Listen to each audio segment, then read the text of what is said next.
శ్రీమాత్రే నమ. జయ గురు దత్తాత్రేయ నమ.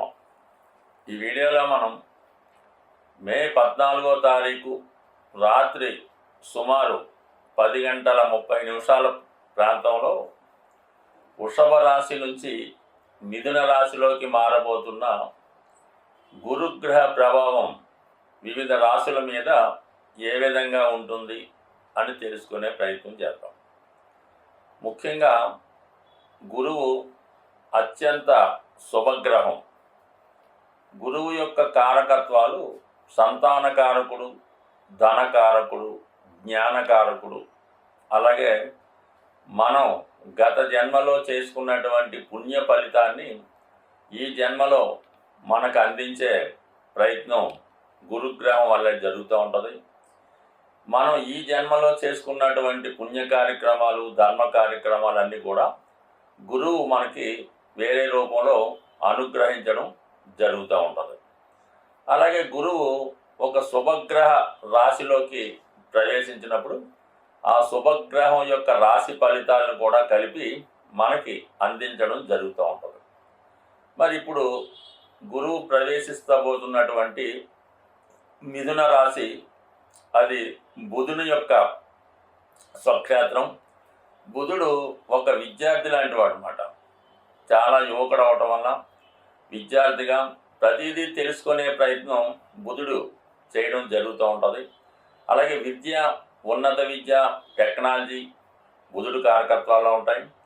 అలాగే వ్యాపారానికి కూడా బుధుడే కారణమవుతుంటాడు. ఇప్పుడున్నటువంటి అకౌంటెంట్స్ అవనవ్వండి, ఈ ఫైనాన్స్ అవనవ్వండి, వాటి లెక్కలు, వ్యవహారాలు, అంటే మొత్తం వ్యాపారం అంతా కూడా బుధుడి యొక్క తెలివితేటల మీద రాశిలో, లగ్నంలో బుధుడు ఉన్నటువంటి స్థితిని బట్టి ఆధారపడి ఉంటాయి.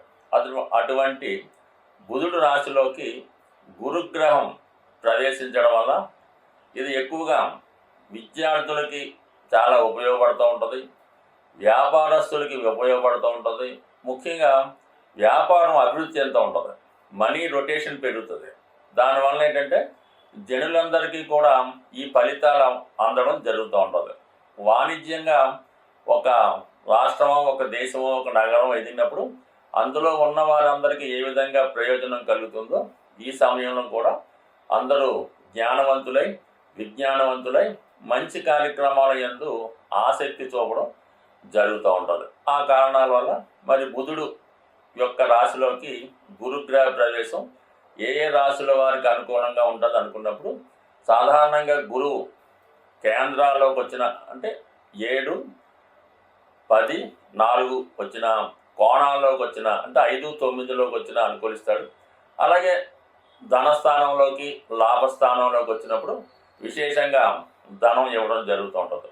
కేవలం గురువు తను మీ యొక్క రాశికి ఏ ఏ భావాలకి కారకత్వాలు వహిస్తుంటాడో ఆ ఫలితాలతో పాటు గురువు సహజంగా ఉన్నటువంటి సంతానాన్ని, ధనాన్ని, విజ్ఞానాన్ని, సంస్కారాన్ని కూడా ఇవ్వడం జరుగుతూ ఉంటుంది. అంటే మనకి ఏమి దశలతో గిశలతో సంబంధం లేదు. సాధారణంగా గురువు 5వ స్థానంలోకి వస్తే సంతానాన్ని ఇవ్వడం, 9వ స్థానానికి ఇస్తే ఉన్నత విద్య, ఇవి కామన్గా జరుగుతుంటాయి. అటువంటి శుభగ్రహం ఇప్పుడు మిథున రాశిలోకి రావడం జరిగింది.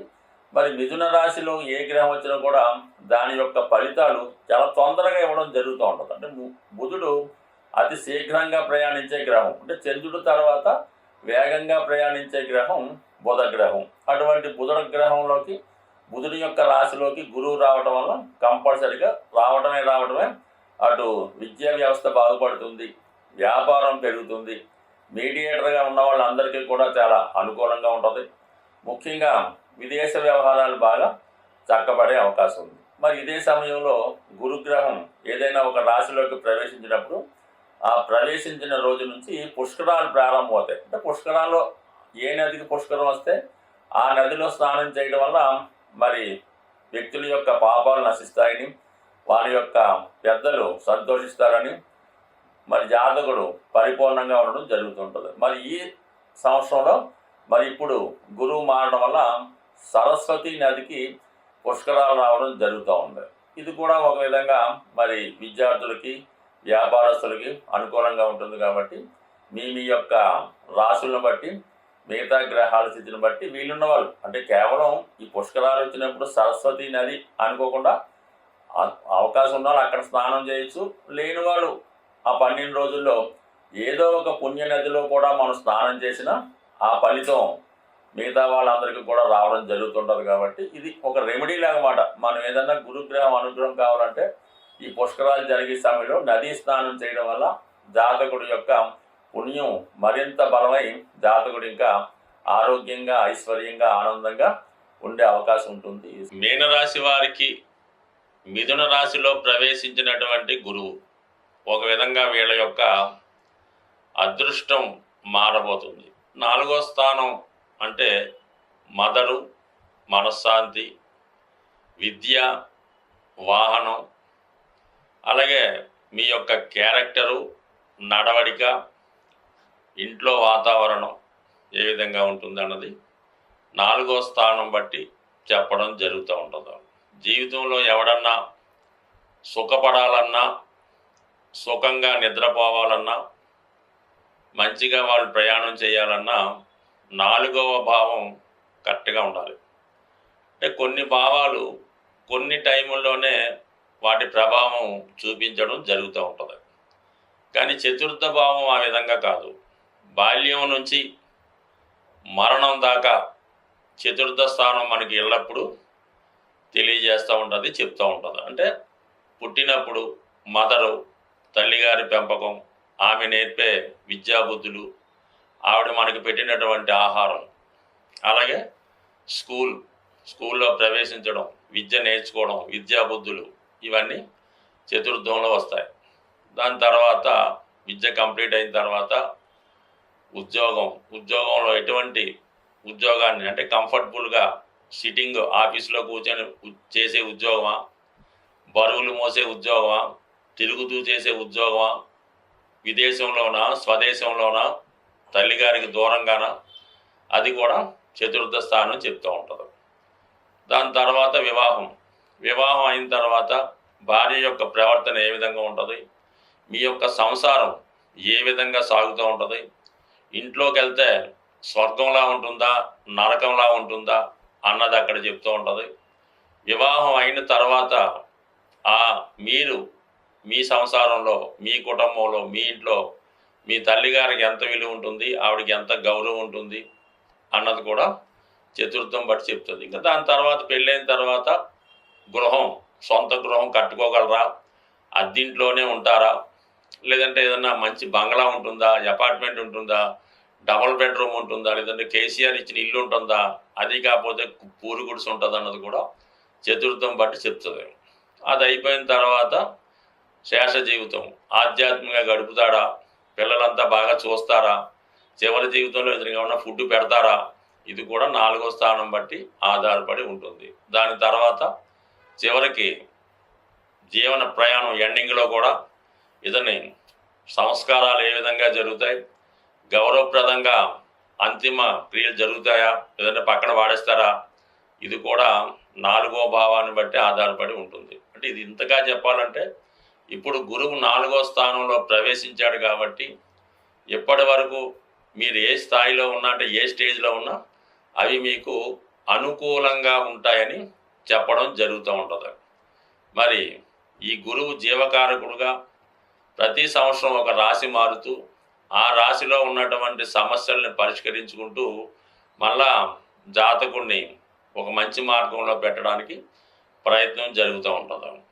అందువల్ల ఏంటంటే ఒక 12 సంవత్సరాలకి గురువు మళ్ళీ అదే రాశిలోకి రావడం జరుగుతూ ఉంటుంది. అంటే మొదటి 12 సంవత్సరాలు బాల్యం అయితే మరి రెండో 12 సంవత్సరాలు విద్య, ఈ విధంగా ఒక 6 రౌండ్లు అంటే 72 సంవత్సరాల దాకా ఈ జాతకుడి మీద గురుగ్రహ ప్రభావం ఏదో విధంగా ఉంటుంది, అతన్ని మంచి మార్గంలో నడిపే ప్రయత్నం చేస్తుంది. ఇంకా 72 దాటాక అది శని భగవానుడు ట్యాకప్ చేయడం జరుగుతుంది. దాని తర్వాత పరిస్థితులు ఆయన చూసుకుంటాడు. అంటే ప్రస్తుతం ఏంటంటే సుఖమైన జీవితం వస్తుంది, విద్యార్థులకు అనుకూలంగా ఉంటుంది, తల్లిగారి యొక్క ఆరోగ్యం బాగుంటుంది, తల్లిగారి నుంచి మంచి ఫలితాన్ని అందుకుంటారు, గృహంలో వాతావరణం బాగుంటుంది, భార్య చక్కగా మిమ్మల్ని ఆదరిస్తుంది, గృహంలో అన్ని సౌకర్యాలు ఉంటాయి, సుఖంగా నిద్రపోవడానికి ఏసీ గీసీ చాలా కంఫర్ట్గా ఉంటుంది. ఇవన్నీ 4 బట్టి జరుగుతాయి. సో ఇది ఇలా పెడితే 4లో ఉన్నటువంటి గురువు డైరెక్ట్గా దశమాన్ని వీక్షిస్తాడు. అందుకే ఇందాక చతుర్థానికి ఉద్యోగానికి లింకు కుదిరింది. అంటే దశమాన్ని గురువు చూడటం వల్ల ఉద్యోగంలో ఉన్నటువంటి సమస్యలు పరిష్కారం అవుతాయి. అధికారులు మీపై ఆదరణ చూపుతారు. వృత్తిలో మీకు గౌరవం పెరుగుతుంది. మీ సబార్డినేట్స్ మిమ్మల్ని బాగా సహకరిస్తారు. మీ పైన ఎంత భారం పెట్టినా కూడా దాన్ని ఎటువంటి పొరపాటు లేకుండా చాలా వరకు కంప్లీట్ చేయడం జరుగుతూ ఉంటుంది. సో ఇక ముఖ్యంగా గృహం చతుర్థంలో ఉన్నాడు కాబట్టి మరి ఈ రాశి వారికి ఒక విధంగా మీనరాశి వారు 2 సంవత్సరాల క్రితమే సొంత గృహం కొనవలసి ఉంది. ఇప్పటిదాకా అయినా మీకు సొంత గృహం లేకుండా ఉంటే ఎప్పటికైనా ప్రయత్నం చేయండి. అది అప్పు చేసినా పర్వాలేదు, 100% అది మీకు ఈ సమయంలో సమకూరే అవకాశం ఉంది. అలాగే ఏదన్నా పిల్లలకి విద్యాభ్యాసం చేయడానికి కూడా చతుర్థంలో గురువు ఉండగా వారు విద్య ప్రారంభిస్తే మంచి విద్య నడవడిక వచ్చే అవకాశం ఉంది. బట్ ఏదైనా మీనరాశి వారి యొక్క జన్మశని ప్రభావం నుంచి ప్రశాంతమైనటువంటి హ్యాపీగా ఉండడానికి ఈ గురువు చతుర్థ భావ ప్రవేశం ఈ మీనరాశి వారికి మరి ఒక మల్లి పందిరేసినట్టే ఉంటుంది. స్వస్తి. గురువు ఏ భావంలో ఉన్నప్పటికీ కూడా ఆ గురుగ్రహానికి సంబంధించినటువంటి పరిహారం చేసుకుంటే కంపల్సరిగా గురువు మంచి ఫలితాన్ని ఇవ్వడం జరుగుతూ ఉంటుంది. చెడ్డ ఫలితం రాకుండా కాపాడడం జరుగుతూ ఉంటుంది. అంటే గురువు మరి అంటేనే అందులోనే పేరులోనే ఉంది గురువు. మీకు విద్య నేర్పిన గురువు, మీ తల్లిదండ్రులు, వీళ్ళని పూజించడం వల్ల గురుగ్రహ అనుగ్రహం పొందుతారు. అంటే మరి ఈ రోజుల్లో అది చాలామందికి నచ్చని వరడం. దానివల్ల కనీసం వాళ్ళని పూజించడం అంటే పువ్వులతో ఏం పాదాలకి నమస్కారం పెట్టక్కర్లేదు, వాళ్ళని గౌరవప్రదంగా చూస్తే సరిపోతుంది. మీకు వీలుంటే వారికి కావాల్సినటువంటి సదుపాయాలు చూస్తూ వారు మనసు కష్టపెట్టకుండా ఉంటే చాలు. ఏదో చదువుకొని మంచి మార్కులు తెచ్చుకోవడం, ఏదన్నా వాళ్ళు జాగ్రత్తగా వాళ్ళకి మనసు కట్టపెట్టకుండా చూస్తే సరిపోతుంది. ఇది కామన్గా ఇప్పుడు జరిగే పనులు కాదు. కానీ ముఖ్యంగా దత్తాత్రేయుడు త్రిమూర్తి స్వరూపమైనటువంటి దత్తక్షేత్రాన్ని దర్శించి చక్కగా ఆ దత్తుడిని పూజించవచ్చు. లేదా రాఘవేంద్ర స్వామి, లేదా మన షిరిడి సాయిబాబా వారు, వీళ్ళని ఆశ్రయించి చక్కగా గురుసేవ చేసుకుంటూ ప్రశాంతంగా ఉంటూ అదొక చేసుకోవచ్చు. అంటే గురు చరిత్ర చదువుకోవడం, ఆ గురు చరిత్రలో చెప్పిన విధంగా నడుచుకోవడం, ఇది కూడా గురుగ్రహ అనుగ్రహానికి కారణమవుతూ ఉంటుంది. వీటన్నిటికన్నా ది బెస్ట్ ఏంటంటే ఏదైనా గురువారం రోజు గోశాలను సందర్శించి అక్కడ ఆ గోశాలని శుభ్రంగా తుడిసి అక్కడ ఉన్నటువంటి చెత్తా చెదారం తొలగించి దోమలు ఈగలు రాకుండా శుభ్రంగా ఏదో కూలరో ఫ్యానో ఏర్పాటు చేసి సంవత్సరం కోసారన్నా ఆ గోరక్షణ చేయడం వల్ల, గోవుకి శుభ్రంగా స్నానం చేయించడం వల్ల, గోవుకి అనేక రకాల పదార్థాలు ఏమి అక్కర్లేదు కానీ చక్కగా పచ్చగడ్డి పెట్టడం వల్ల మీకు విద్య కావలసిన వాడు పచ్చగడ్డి పెట్టండి, ధనం కావలసిన వారు తోటకూర పెట్టండి, అలాగే ఆరోగ్యం కావలసిన వారు నానబెట్టిన శనగలు పెట్టండి. సో ఏది పెట్టినా మంచి ఫలితం ఇవ్వగలిగేది గురుగ్రహానికి చాలా మంచి రెమెడీ మన ఈ గోసేవ. దీని అన్నిటికన్నా అన్ని గ్రహాలకి మంచిగా చేసే ఒక రెమెడీ ఏంటంటే మీరు అంటే ఇంకా మన చేత కాదు, ఇంకా మొత్తం అన్ని ఇబ్బందులు మనకే ఉన్నాయి, అటు భార్య విడిచిపెట్టింది, తల్లిదండ్రులు తరివేశారు, అప్పులోళ్ళు ఇబ్బంది పెడుతున్నారు, కట్టుకోవడానికి సరైన బట్ట కూడా లేదు అనుకున్నవారు మీరేం చేస్తారంటే ఏదైనా ఒక టెంపుల్లో చక్కగా మకాం అక్కడికి మార్చేయండి. ఆ టెంపుల్లోనే పడుకోవడం, పొద్దున్నే 4 గంటలు లేచి శుభ్రంగా టెంపుల్ని శుభ్రంగా తుడిసేసి వచ్చిన పూజారి గారికి సహాయం పడుతూ వచ్చిన భక్తులకి ఏదో దారి చూపించడం, వాళ్ళకి పూజలో సహకరించడం చేస్తూ కేవలం ఆ గుడిలో ప్రసాదం మాత్రమే తింటూ ఒక వారం రోజులు ఈ విధంగా చేయడం వల్ల జన్మల దరిద్రం తీరిపోతూ ఉంటుంది అన్నమాట. అంటే మీకు మన ఊర్లో గుడి అనుకోండి సిగ్గుపడవచ్చు, ఏం పర్లేదు, మీరు వేరే రాష్ట్రమైనా వేరే దేశమైనా లేదు కొద్దిగా దూర ప్రాంతంలో ఉన్న గుడైనా చక్కగా ఆ గుడిలో సేవ చేసి ఆ నైవేద్యాన్ని స్వీకరించి చాలా మరి అంటే అక్కడ కూడా కొంత నియమంగా ఉండాలి. కొంతమంది ఆ గుళ్ళో పడుకొని గుళ్ళో చేస్తూ రాత్రి మందు కొడుతుంటారు. అలా కాకుండా చాలా జాగ్రత్తగా ప్రశాంతంగా పవిత్రంగా ఉండడం వల్ల చాలా మంచి ఫలితం రావడం జరుగుతూ ఉంటుంది. ఇది ఒకసారి చేసి చూడండి.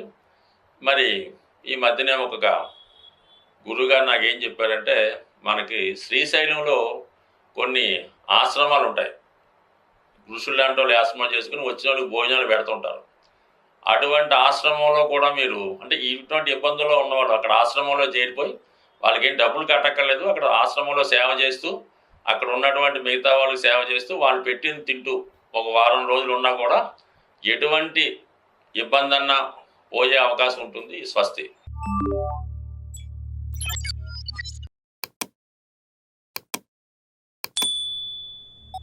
you